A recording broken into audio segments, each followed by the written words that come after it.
You're listening to the Mastermind Parenting Podcast with Randy Rubenstein, episode 75. Well, hi guys. I want to make you a back to school support podcast. And I know many of you guys who are the type of people that listen to parenting podcasts usually have a plan, a back to school plan, and you've learned a few things over the years. And maybe you're even not like me, but a super type A type person, organized. You have your systems, you're ready to implement your systems. That is not me. That is my husband, but that is not me. But even for those of you who are like this episode is for everyone. So what's the biggest mistake that we typically make when we're planning for back to school? Because yes, even if you're not type A, we do need to have a plan in place because transitions are hard for kids. We all know that. That's why it's always a little bit of a rocky road. So I'm going to give you 3 tips at the end of this podcast of what I think really helps you it really sets you up for a better and smoother transition into a really great school year. And so I will share those, but I want to first tell you the big mistake that many of us make. We don't start with a productive conversation. So often it's like we get this system and this idea in our head, and maybe we even have a little anxiety about knowing that this shift is coming and there's going to be a lot of responsibilities for all of us, including, the parents, especially. This is pretty stereotypical, but the moms. Like, how much falls on us, right? So we get this system and this plan, and maybe if you're like me and you are a non-systematic person naturally, that's how your brain is wired. It takes a lot of brain power for me to systematize things. And so I've got the system, you've got the system, and then you're like, listen, guys, this is the way it's going to go. We're going to have a much better school year than we did last year. Last year, there was forgotten homework. There were multiple trips back up to school. There were all those things. We are not doing that. This is the deal. This is what we're doing. So I think that the mistake we make is we come in as a drill sergeant, and it really feels lectury. And look, as humans, do you want to cooperate with someone that is barking orders at you, or you don't necessarily feel like you're on the same team?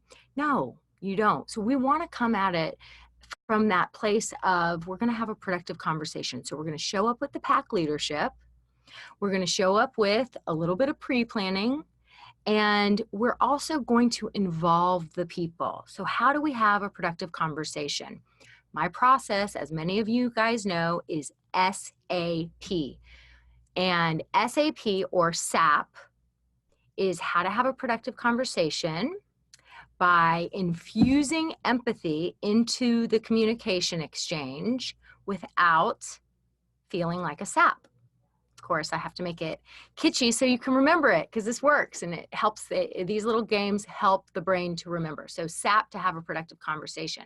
So during the S part, the seeing their perspective, we've got to come at it from a place of seeing their perspective. And the best way to do it, where you actually involve them and you get buy-in, is own whatever role you have played in the past for it not going so smoothly, right? So if you were the person who was yelling mom in the morning, and many of us have been there, trust me, I get it, then you own that part and you say, hey guys, school's coming up, obviously, and I noticed that, and you probably did too, we tend to get a little stressed, especially in the morning around school, and things can be rough going from summer and a later start time. The camp starts later. We've had lots of fun, relaxing time. We've had lots of vacations, whatever we've had.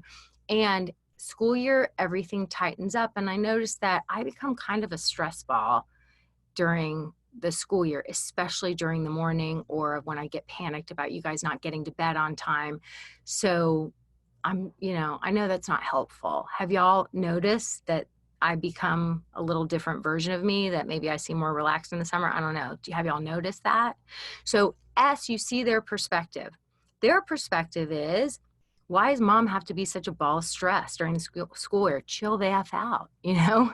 That's their perspective. So you're just putting it out there and owning like, yeah, I get stressed. You're not saying, and if you would just get all your shit done, we would have it all. God, I hate when I curse on here. I really try to keep it clean.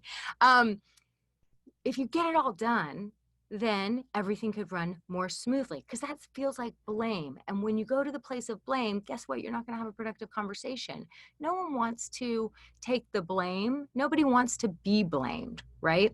So you're just going to see it from their perspective. Mom's kind of a stress case during the school year, right? I noticed that we get kind of stressed out, and I get kind of stressed out, and I'm like barking orders, and that wasn't ever my plan. And I mean, have y'all noticed that? Do I seem different in summer than I do during the school year? Is there any, and so you're just seeing it. And then you actively listen, which is literally just reflecting back whatever they say. So you want to prompt them during the see their perspective part to start talking. So anything they say, they're like, yeah, you like yell at us all the time in the morning. And you're like, I yell, does it feel like that? So I stress you out in the morning. Is that what you're telling me? Yes.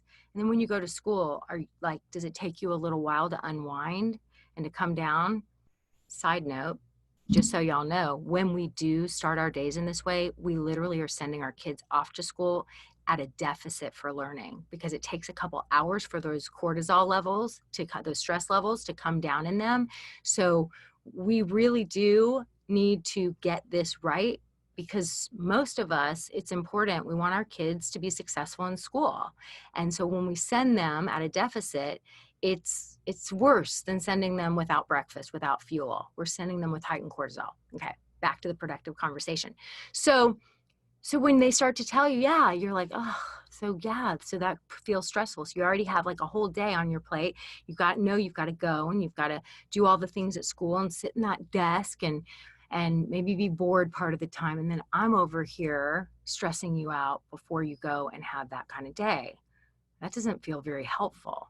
So actively listening is you mirror back, you reflect, and sometimes you even kind of connect the dots of things that they may not be saying, but you can tell they're thinking, because that really feels so connecting. I mean, think about it. When somebody says something and you're like, are you in my head?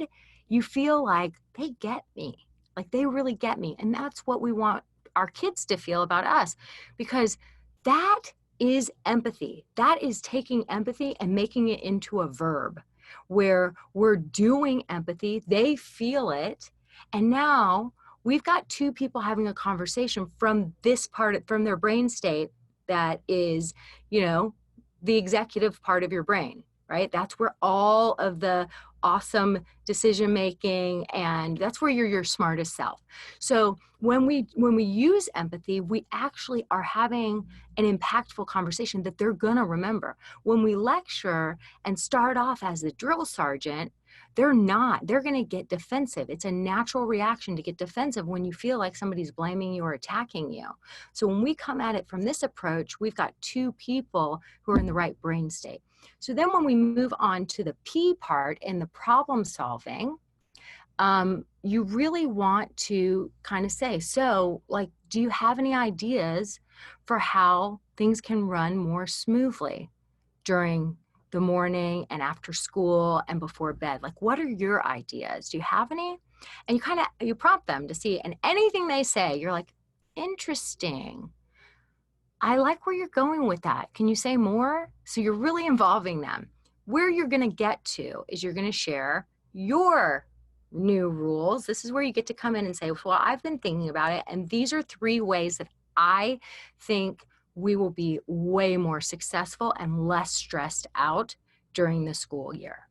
So you've done the S and the A right, the seeing their perspective and the active listening, the empathy part right. When you get to the P, the problem solving, and they don't resist you sharing your tips and your perspective. So when you get there, if they get defensive, just back it up and do more empathizing. Really, and this may not wrap up in one session. These productive conversations can go on for a little bit, but when you're going to tie it up, these are the 3 tips I would recommend that you cover during the process of how are we going to have a more successful school year. Number one, we're going to have a rule of no devices in the car. So if you drive your kids to school, if you pick them up, if you drive them to activities, so here's the new rule. We're going to put all devices, if your kids are old enough to have devices, or if they're on iPads or whatever, no more devices in the car. In the car, we're going to talk, we're going to listen to music, we're going to connect, we're going to plan. Like, that's our time together as a family. And the truth of the matter is, I know that you guys don't want me texting and driving. Am I wrong? So I'm not a taxi driver. I'm not a chauffeur. Like, I'm the mom. So if I can't be on my device, no one else can be on their device either. It's what's fair. Does that make sense to you guys? So from now on, to make sure that we follow this rule, we will be putting all devices, the second we get in the car, all devices will go in the glove compartment. Number two, I noticed that last year there was a lot of return trips to school. Mom, I forgot my homework at school. I need to go back and get something out of my locker. Or I forgot my gym bag, or I forgot this, or I forgot that. And it doesn't work. It's very stressful, return trips to school. So everyone's going to need to be more responsible for their stuff. And we're going to have a one return trip to school policy a semester. One. So one return trip to school. So if you forgot your homework and you want to go back up to your locker, is that the one time you want to use it? Or do you want to maybe call a friend and see if you can figure it out? Like, you're really going to have to think about it. I'm going to stick to this one return trip. So if you've used your one return trip and all of a sudden you've forgotten your computer, or you've forgotten your lunch, or you've forgotten whatever it is, if you've already used your one return trip to school, then you're going to have to go without and figure it out and deal with the consequences of not showing up with your stuff. Now, I'm doing this because it's going to help. I'm not going to go to college with you guys. And this is going to help train your brain to figure out your system. Maybe you need a checklist. Whatever it is, you're going to have to figure out your system. And doing this is going to help your brain to remember. It's not helpful to you for later if I keep returning to school and saving the day, because you're going to get to college and you're not going to remember or know how to be responsible for your own things. So this is why I'm doing this. I love you too much not to do this. And it causes a lot of stress and chaos. And the third thing is, we are going to get ready for the school year an earlier wake up time. So starting 3 days before school starts, we are going to start getting in bed earlier and waking up earlier. And every day it'll be a little bit more. And so by the day before school, we'll be back on school schedule. And you'll wake the day before school, you'll wake up at the same time as if you were going to school, and you'll go to bed that night, the same time you'll go to bed on a school night, so that we can be really ready when school starts and our bodies have adjusted. So that's how we're gonna operate, because you know what? We're gonna have an amazing 2019-2020 school year, and I know that it's gonna be successful for everyone. So it's really important for us to start it out this way. How does that sound, you guys? We're such an awesome team. Rah session, all that stuff.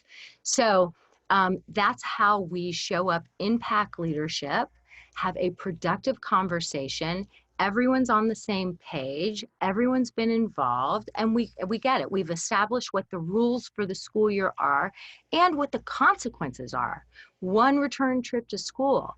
And if that doesn't happen, then guess what? You're gonna have to deal with the consequences of you forgetting, right? And it'll help your brain to remember. So we've had it, and we're gonna, so remember, you're establishing the rules. You're gonna repeat these rules often, and then you're gonna have to follow through consistently. The hardest part, not returning to school when your kid calls you and says, I have a soccer game and I forgot my soccer jersey, right? Super hard to follow through and know that you have to allow your kid to fail so that they can ultimately succeed in the long run.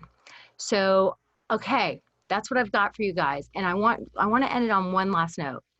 If you are a person who is listening to this podcast religiously and getting lots of great tips, but you haven't noticed the needle moving away the stress needle in your family, in your household, moving towards calm. It's staying hovering around chaos because you're consuming this information, but you're not actually putting it into action.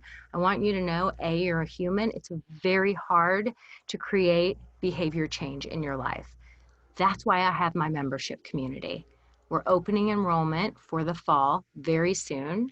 And what I want you to do, if you're ready, you're listening to this and you're ready to truly create behavior change in your family, in your life, and have a more peaceful household, I want you to reach out and email Lindsay@randyrubenstein.com. That's Lindsay, Lindsey, @randyrubenstein.com, and let her know, I want to be in the membership. Give me the details. Give me the details. So email Lindsay@randyrubenstein.com. We're opening enrollment very soon. It will be closed by October 1st, and we're going to cap it at a certain number of members. And the people in my membership community are literally changing their lives. So I want this for you if you're ready to really get that stress needle to go towards calm and away from all that chaos. Life's too short. We got to have more fun. Got to have more peace in our household. Okay, guys, have a fantastic week. Bye-bye.